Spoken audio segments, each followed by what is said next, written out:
নমস্কাৰ।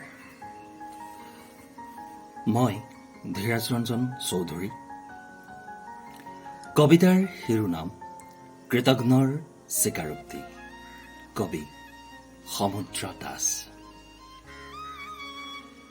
মোৰ স্বপ্ন, মোৰ বস্ত্ৰ, মোৰ খাদ্য, মোৰ সাহস, মোৰ সমস্ত তোমাৰ স্নেহেৰে গঢ়া শ্ৰমজননী।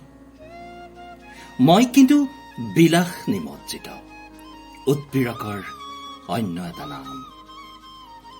মধ্যবিত্তৰ দোদুল্যমান শ্ৰেণী চৰিত্ৰৰ মই এক সৰ্পনখীয়া ক্ষুধা।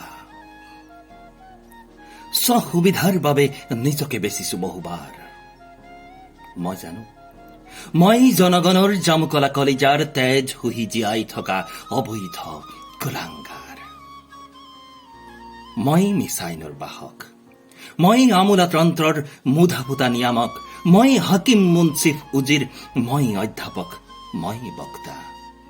মই নুবুজা ভাষাৰে কবিতা লিখি থোৱা এক বিদগ্ধ কবিৰ কবিতা। মই বুদ্ধিজীৱীৰ হাহুতাশ, কঢ়িয়াই ফুৰো বিভ্ৰান্ত সংবাদ। কিন্তু গণ ঔৰসত জন্ম লৈছে অন্য এক শিশু। ৰাতিটো আজৰি আন্ধাৰৰ আহ ফালি ফালি সমস্বৰে সমলৈয়ে আনি আছে তাক কংকাল হাৰ এজাক মানুহে। হাতে হাতে সিহঁতৰ শানিত অস্ত্ৰ, চকুত হেনো এখন সেউজ উপত্যকা, বুকুত হেনো এখন আকাশ, কণ্ঠত হ্ৰদৰ গান, আৰু সন্মুখত শ্ৰম আৰু তেজৰ এখন উদ্দিন পতাকা।